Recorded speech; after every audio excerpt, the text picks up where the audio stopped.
buku halaman 506 ayat 26.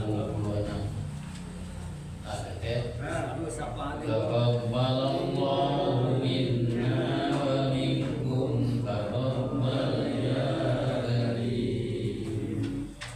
A'udzu billahi minasy syaithanir rajim. Bismillahirrahmanirrahim. Wa kam min malakin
Satu jadi betul.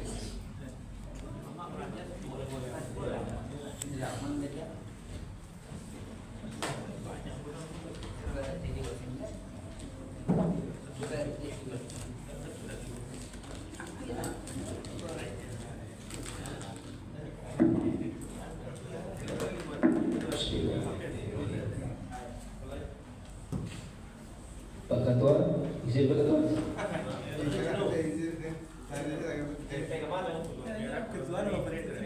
Mulai ayam campur paku, sarapan pagi saban sekolah, jagolah sembayang 5 waktu, jangan lupa pula bersedekah. Assalamualaikum warahmatullahi wabarakatuh. Waalaikumsalam warahmatullahi wabarakatuh. Alhamdulillah wa syukurillah.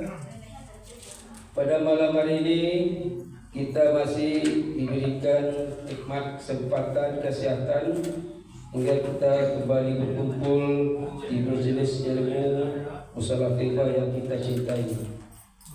Selawat beriring salam juga kita sampaikan pada kita Nabi Muhammad sallallahu alaihi wasallam dengan antara kata Allahumma shalli ala Muhammad wal ali.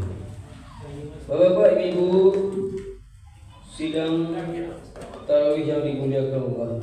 Pada malam hari ini guru kita adalah Ahmad Roganda Rambe EPD. Beliau ini dari Pasaman. Alhamdulillah beliau telah hadir bersama kita. Dan untuk besok paginya juga Ustaz Ahmad. Jadi kita dan Ahmad sekarang Ahmad muda, esok paginya Ahmad yang tua. Itu mari kita minta kepada Ustaz Ahmad waktu dan tempat dipersilakan.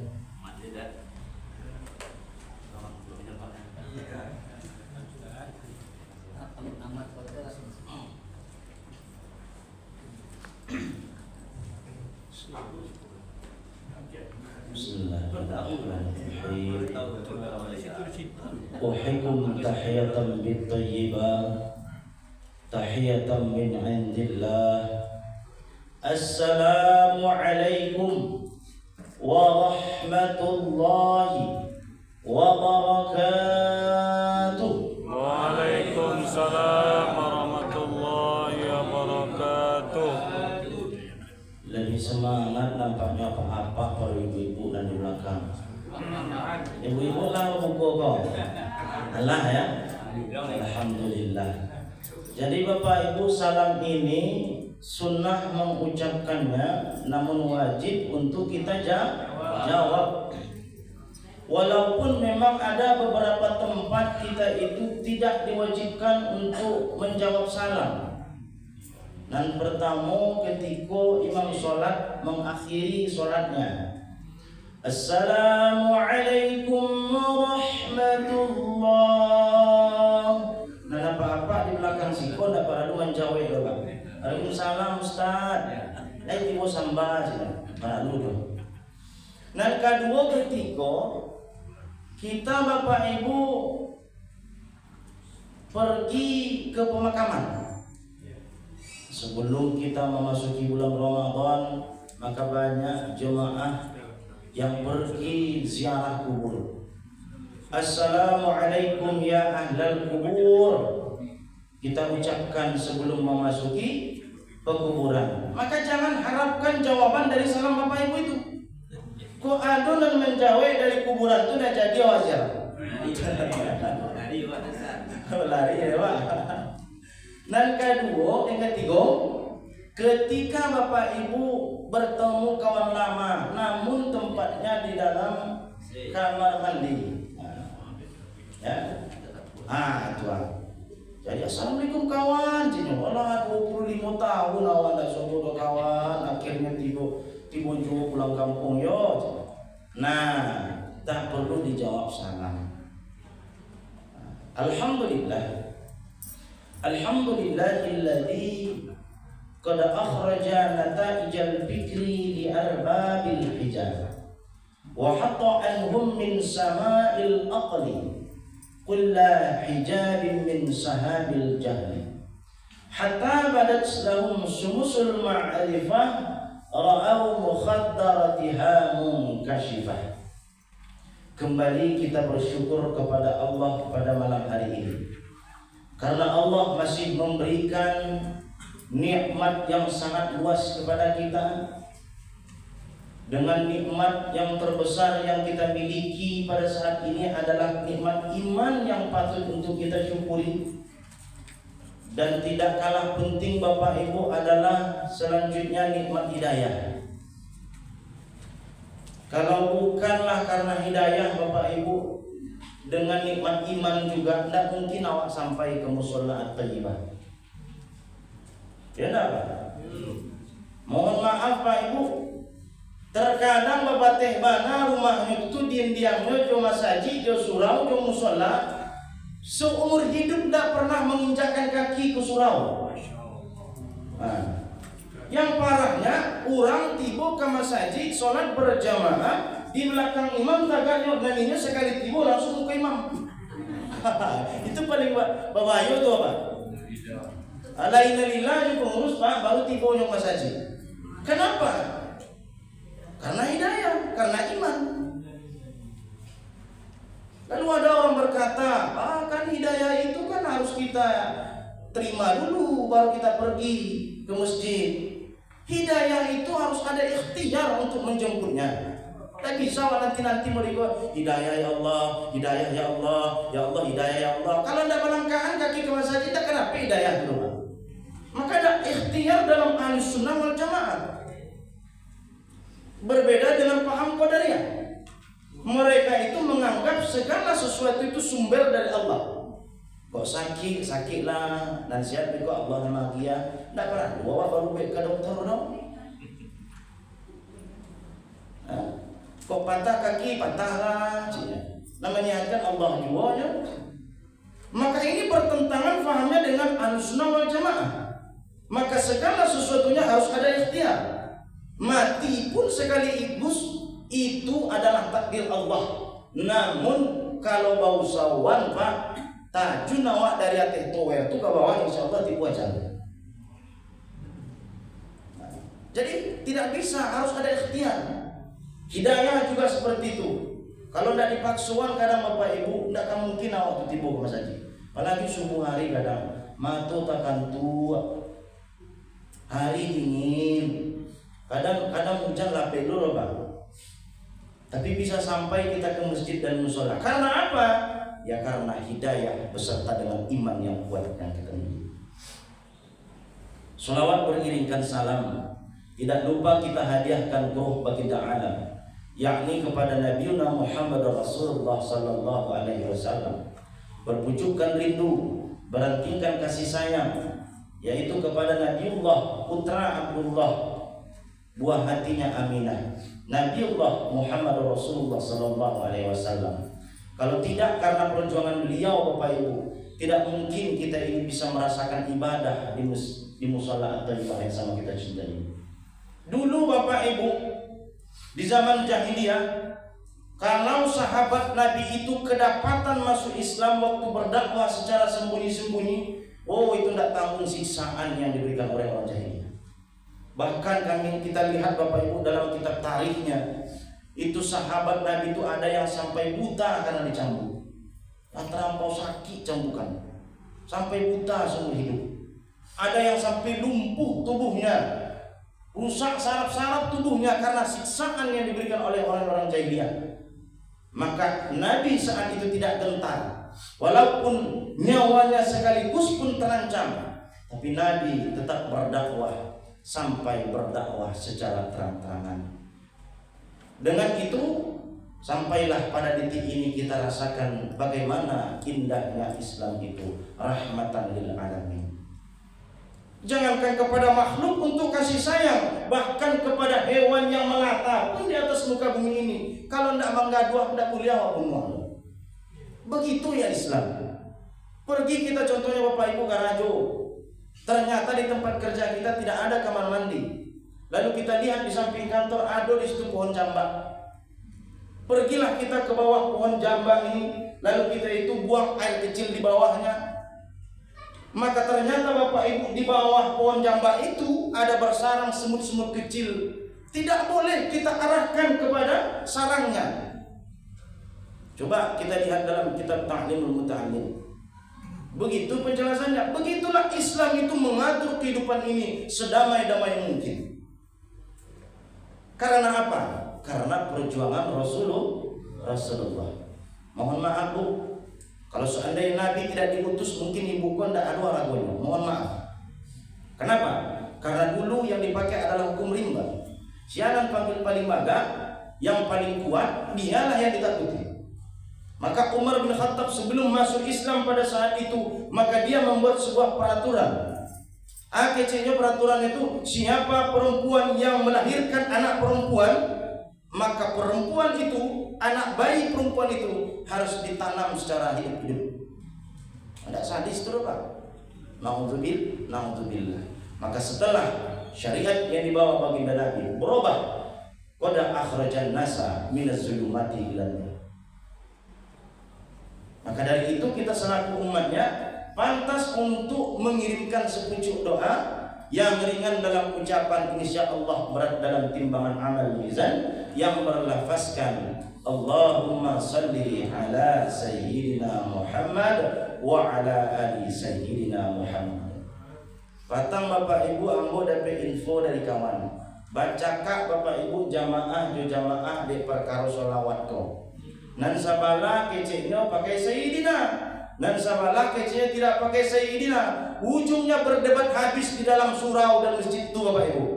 Akhirnya nan keduanya kok tiba Mas Haji. Kenapa? Karena perkara yang tak perlu sebenarnya diperdebatkan. Padahal kalau kita telusuri, Sayyidina ini adalah kalimat penghormatan yang dipakai oleh orang Arab pada saat itu di masa Nabi. Karena umur Nabi walaupun mungkin lebih muda dibandingkan sahabat, contoh Abu Bakar Siddiq, itu kan lebih tua tuh dibandingkan Nabi. Kalau kita lihat dari sejarahnya bahwasanya Nabi itu adalah menantu dari Abu Bakar Siddiq. Tapi Abu Bakar Siddiq walaupun lebih tua dibandingkan Nabi, tidak sanggup mengucapkan atau memanggil nama Nabi itu secara langsung. Kenapa? Karena ada bentuk kehormatan dan kemuliaan yang terletak pada baginda Nabi. Karena itu tidak sanggup memanggilnya langsung Muhammad, begitu, maka dipakailah kalimat Sayyidina. Kalimat penghormatan. Contohnya Bapak Ibu tiba di Siko wali kota, Bapak Fadli Amran, kamu sholat at-tayyibah. Sholat di situ Bapak Ibu bersama kita, ikut aktivitas jamaah di sini. Kira-kira Bapak Ibu sanggup ndak Bapak anan menyanda kok main bau namo secara langsung? Fadli pindah ke situ. Kalau tak kalau apa ya? Kalau rasiko memang lain Pak. Ya kan? Itu nikmat Pak, nikmat Pak. Ya. Barakallah. Walaupun kalau kita lihat secara hitungan umur, mungkin itu masih anak dia Pak tuh, Bapak Fadli Amran tuh. Tapi kenapa Bapak itu rasanya ketika ada di sini Fadli Amran tidak sanggup memanggil nama itu, Fadli, ambil karusi itu. Kenapa? Karena ada bentuk kehormatan dan kemuliaan yang dilekatkan oleh masyarakat kepada dia sebagai pemimpin. Begitulah perumpamaan Nabi dipanggil Sayyidina oleh sahabat. Akhirnya karena kebiasaan dipakai Sayyidina, sampai awak kini kok taim bau juo Sayyidina itu walaupun Nabi sudah tidak ada. Jadi sebenarnya Bapak Ibu boleh pakai Sayyidina, boleh tidak pakai Sayyidina. Nah, wa baca kajo masalah itu. Yang parahnya dari itu Pak, tiba anak muda yang baru hijrah 10 tahun preman di pasar raya contohnya. Taubat dia, akhirnya pergi dia ke masjid karena dia sudah tidak tahan di pasar itu baca kak tiwari. Akhirnya dia datang ke masjid untuk taubat, untuk mendapatkan sebuah ketenangan. Akhirnya sesampai dia ke masjidnya cali sama dia Tanggal 10 tahun di pasar raya baca kak tari ulang tiwari awak calian. Sampai di masa haji kiranya baca kak juga jamaah aja. Kalau begitu ya jadi masa haji ini. Nah parah tuh. Padahal kita perdebatkan hal yang tidak perlu. Terkadang Bapak Ibu perkembangan Islam ini tuh kadang awak dia memperdebatkan itu tadi. yang selalu diperdebatkan dalam maulid nabi bid'ah, neng keceknya sabalah dolala, nan siko keceknya hasanah, Isra Mi'raj keceknya bid'ah dolala, nan siko hasanah. Bismillah itu tak perlu pakai zahar, di siko keceknya harus sir. Nan sebelah siko keceknya itu harus kunut, nan sebelah siko keceknya kunut tak boleh ya. Nah, nawa itu ke itu berputar tahun ke tahun, sementara orang di luar negeri sana Allah sampai meneliti ke bulan dan nawa maulid Nabi juga di sebelah ya kan? Tapi kalau kita bahas orang yang tidak sholat contohnya, nah itu tidak apa-apa itu. Dan datang ke masjid, malah beribadah, durhaka kepada Allah, nah itu baru lancar. Nah, karena itu Bapak Ibu, marilah kita rajin-rajin bersolawat kepada baginda Rasulullah Sallallahu Alaihi Wasallam. Yang kami hormati Bapak pengurus Musola At-Tayyibah beserta jajarannya, dan seterusnya yang kami hormati bapak-bapak selaku orang tua kami, dan seterusnya yang kami hormati ibu-ibu kami selaku orang tua kami juga, dan seterusnya yang kami hormati pemuda-pemudi pemuda-pemudi soalnya patah ngomong itu Pak. Nah, yang kami hormati pemuda-pemudi, ada sih kok pemuda-pemudi Ustaz. Yang ada sih orang baca senjata ada ya. Nah batu-batu saya sekali gitu kan. Nah, sih alhamdulillah masih ada pemudanya ya kan, masih ada pemudinya. Alhamdulillah. Bapak Ibu yang dirahmati Allah, mungkin ceramah kita pada malam hari ini kita singkat ya. Karena kenapa? Setelah ini masih ada sholat tarawih yang untuk kita laksanakan. Maka yang ingin kami bahas pada malam hari yang singkat ini adalah hawa nafsu. Nah, hawa nafsu yang dikendalikan dengan puasa. Jadi hawa nafsu yang dikendalikan oleh puasa. Bercerita kita Bapak Ibu tentang puasa, maka puasa ini bukanlah hal yang asing untuk kita dengar. Bahkan umat syariat sebelum Nabi Muhammad pun itu adalah puasa. Karena itu dalam kalimat Quran surah Al-Baqarah 183 digunakan kalimat kutiba, bukan kalimat wajiban, bukan kalimat fardu. Artinya sudah tertulis perintah ini terhadap umat syariat sebelum Nabi Muhammad.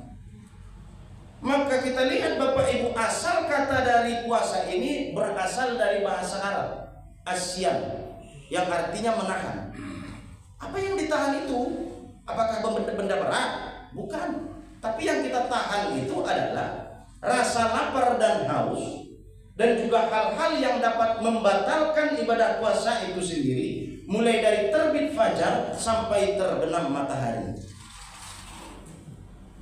Lalu Bapak Ibu, maka kami mencari sebuah jawaban yang tersirat dalam hati kami. Kenapa harus berpuasa orang-orang yang beriman? Maka kami temukanlah salah satu jawabannya dalam sebuah kitab yang sederhana yang dikarang oleh Imam Abu Laits As-Samarqandi. Maka imam ini kami lihat sejarahnya Bapak Ibu, ternyata adalah seorang imam yang sangat kaya pada saat itu. Tapi lucunya, seorang ulama kaya tapi tidak pernah membayar zakat mal dalam hidupnya. Tentu heran kita Bapak Ibu.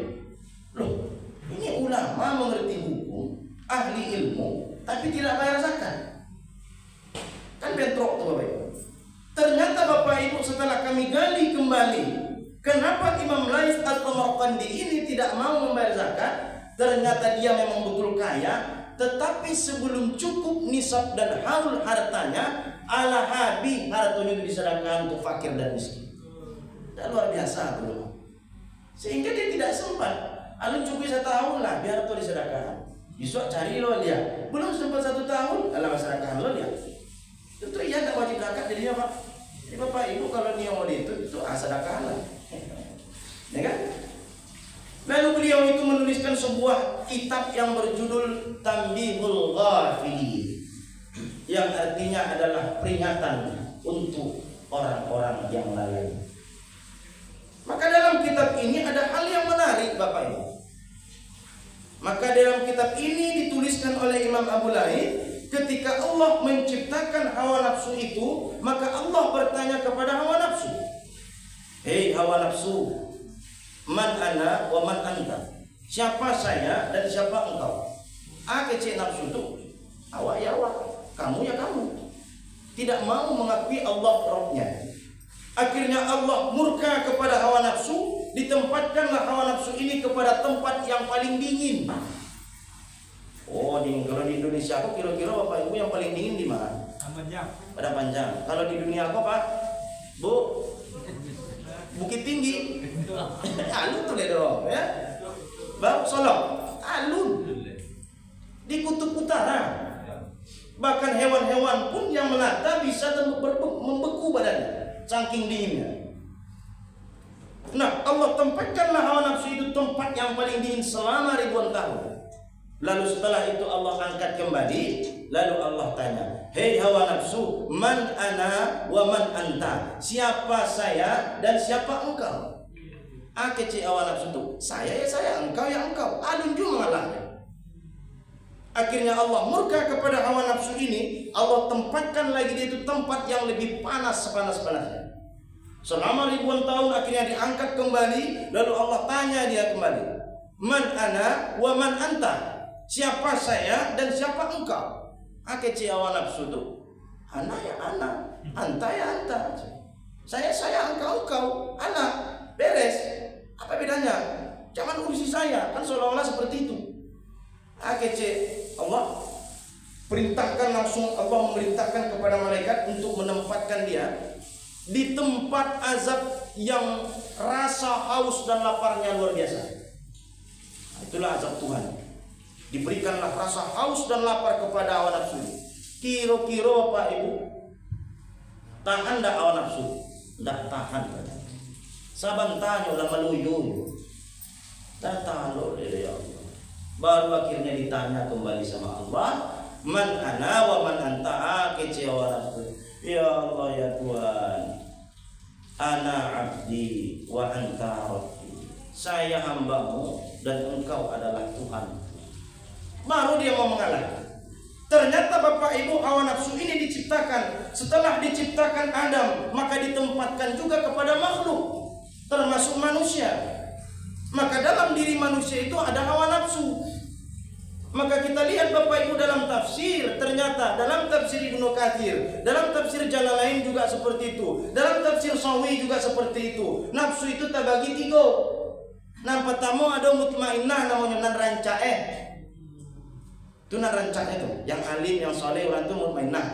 Nan kedua lawamah, kadang elo, kadang buruan. Kadang lama nangis, ya Allah itu aku sakit kali badanku ya Allah. Allah sebulan awak damam dah ya Allah. Berdarah ya air mata. Tapi lah di Allah dia Allah sehat. Ada berapa baik masa cik dia? Itulah lawamah. Nan ketiga kan yang paling parah Pak. Amaratum bisu ya Pak ya. Amaratum bisu. Inilah yang selalu menekan diri manusia untuk melakukan kejahatan dan kemaksiatan tanpa memikirkan. Maka biasanya Bapak Ibu, hawa nafsu itu akan memerintah dan berlawanan kepada akal. Akal, tidak perlu kamu pikirkan itu mau buruk mau tidak, mau punya siapa atau tidak, gas saja. Yang penting kanyang awak. Makanya Bapak Ibu, kadang-kadang orang pun melakukan korupsi, kalah akalnya dikarenakan hawa nafsunya. Kecil hawa nafsu tuh, kamu menjabat 5 tahun cuman, nanti tamat 5 tahun ini jual cilok kamu mau? Nah ada modal lagi. Oh enggak, kalau gitu ambil aja lah triliunan. Amaratum bisu. Lalu bagaimana setelah akal kalah dikarenakan hawa nafsu amaratum bisu? Ternyata untuk terakhir kalinya finalnya ada dalam hati. Di dalam hati ternyata ada fitrah yang sangat lembut diberikan Allah kepada manusia yang tidak dapat dibohongi. Ya, makanya Bapak Ibu, kalau ada orang bersalah mencuri kotak impak contohnya, ditampar sama pengurus. Tanya hatimu, batu enggak dalam kamu keracuakan? Enggak pernah dibilang orang itu. Coba tanya tanganmu, enggak ada tangan situ. Tanya hatimu. Kenapa? Karena hati tidak bisa bohong, Pak. Sehebat-hebatnya orang menyembunyikan akan nampak. Makanya ada sebuah kalimat, ya, az-zahiru tadullu 'alal batin. Nah, biasanya itu yang di luar menampakkan apa yang di dalam, maka ekspresi dari dalam ini bisa juga ditunjukkan dari luar.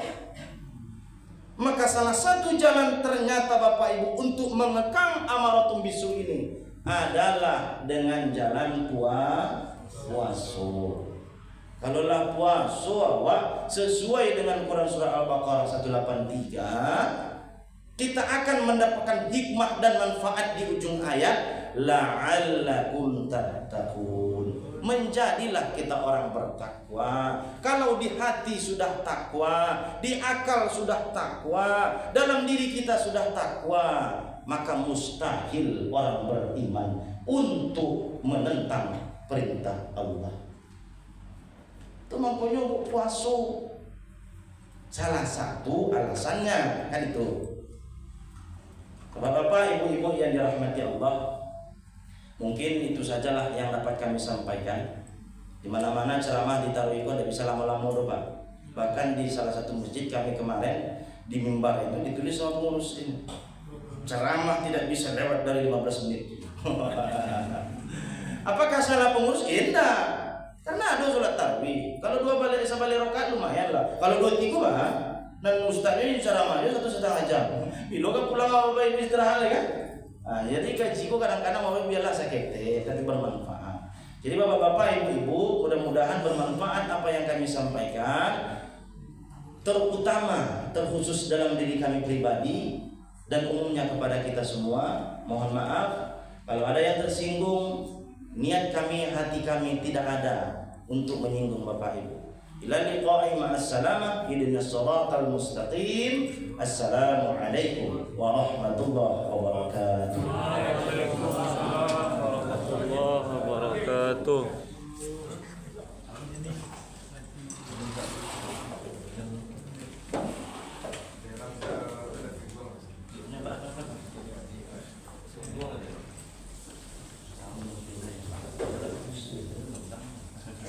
Bapak Ibu, demikianlah tadi tausiah kajian Ramadan kita bersama Ustaz Ahmad Ragenda Rambi MPD. Ahmad Ragenda Rambi MPD. Dan besok malam kita bersama Ustazah Asnyati SPD. Ustazah Asnyati SPD besok malam. Dan paginya bersama Dr. Ahmad Faisal MA, bersama Dr. Ahmad Faisal MA. Siang hari makan kuaci, makannya bareng sama kekasih. Cukup sekian acara hari ini. Saya ucapkan terima kasih. Ini kurang mohon maaf. Assalamualaikum warahmatullahi wabarakatuh. Waalaikumsalam warahmatullahi wabarakatuh.